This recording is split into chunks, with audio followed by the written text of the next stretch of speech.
Ladies and gentlemen, it's Sunday. We're about to go live in less than 30 minutes, 4 o'clock Central at Infowars.com/show and on radio stations and some cable stations across the country with the biggest news yet of the Trump administration. I have intel from inside the White House.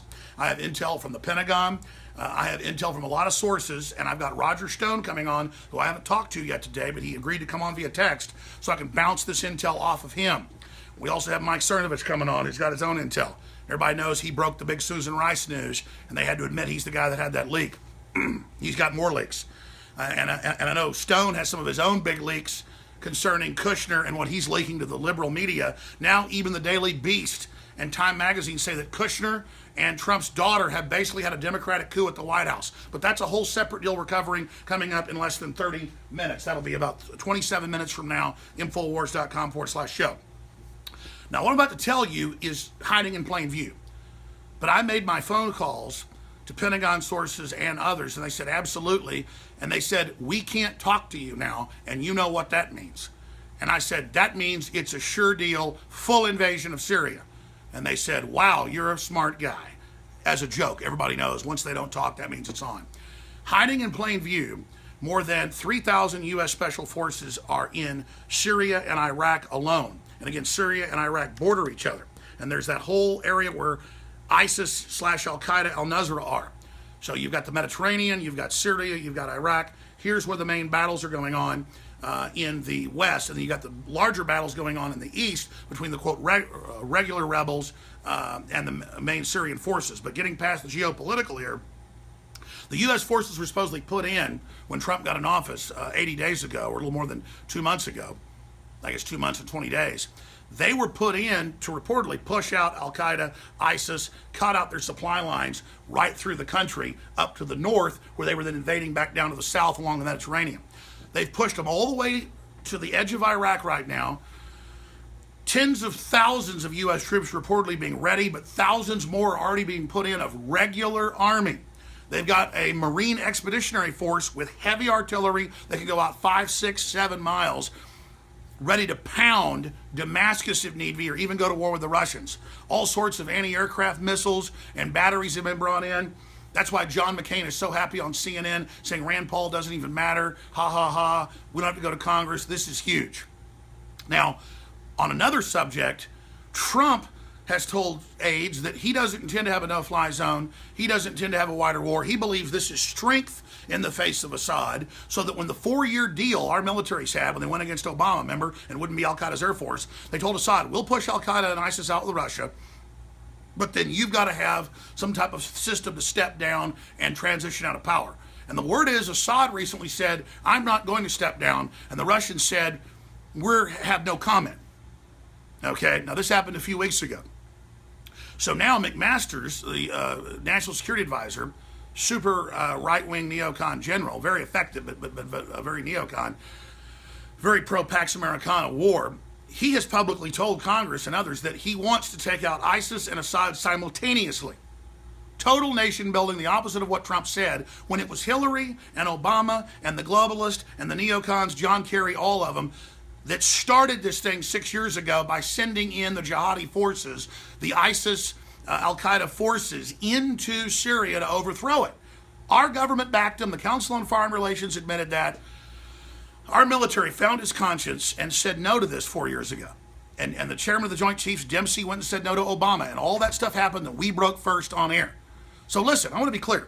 I support President Trump and cutting taxes and securing the borders and leaving the Second Amendment alone and cutting UN funding by half and restoring our republic and $3 trillion in the stock market and $300 billion in jobs and the best small business numbers. It's beautiful. It's wonderful. It's America.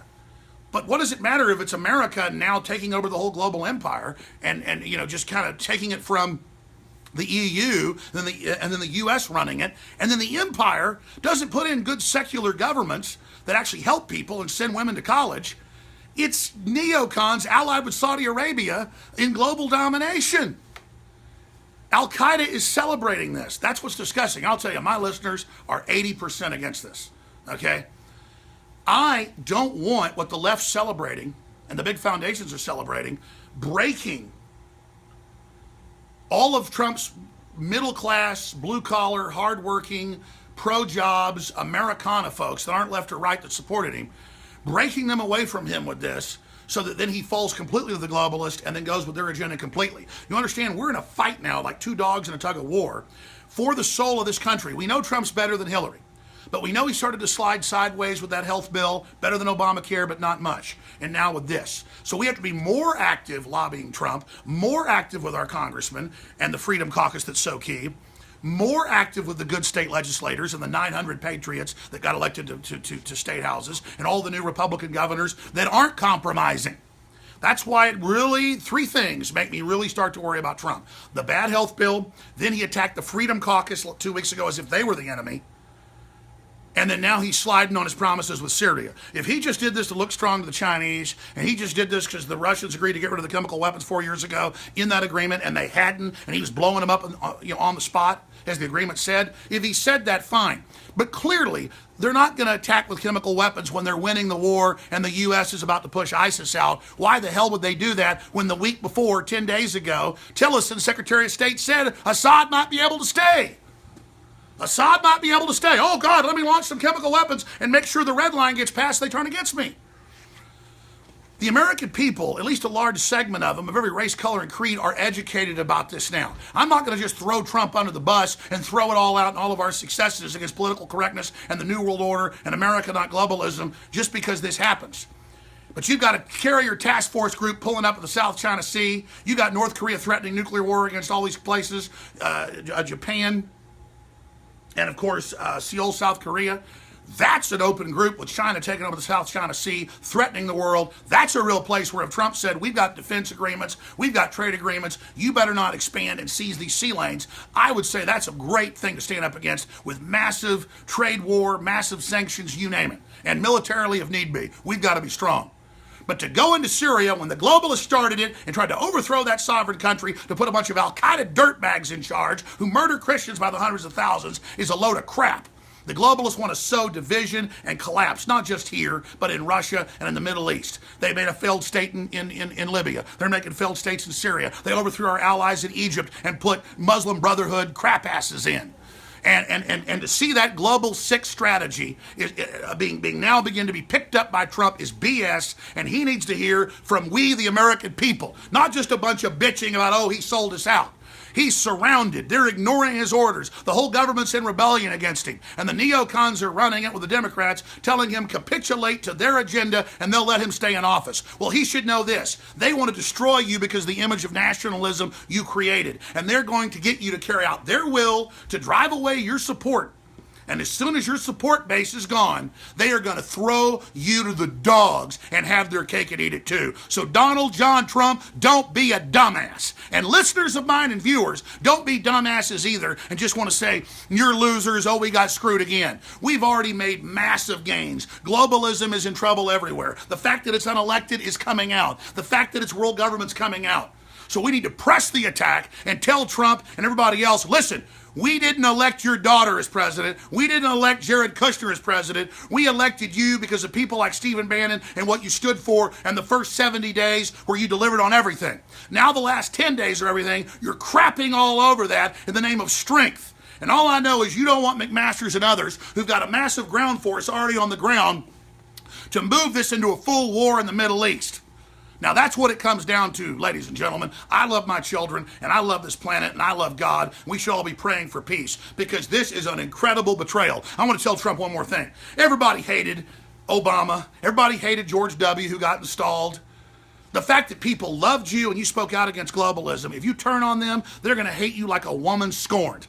So, Donald Trump, don't think you're going to slick your way out of this one if you're starting to go sideways. Now, if you know what you're doing and we don't understand what's happening, that's fine. It's very encouraging to hear at the White House meetings, you're saying no fly zones are off the table. We're not going to war with Syria.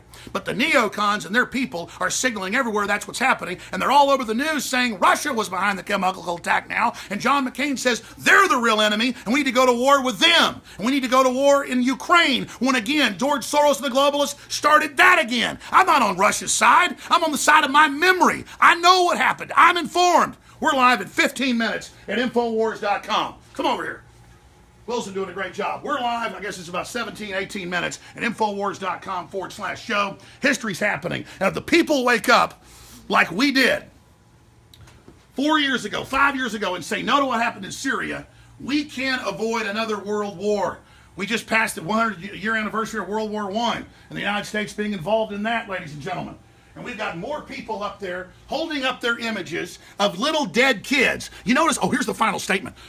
You see any dead kids from the photos in Stockholm, Sweden, with the guy running over a bunch of people and killing them? No. You see any images of dead people with the ISIS bombings of churches in Egypt this week? Hell no. You didn't see any of that, did you? Because they don't want you to care about that because they're allied with ISIS and Saudi Arabia. But you saw the kids, the photos of the nerve gas kids and the videos, didn't you?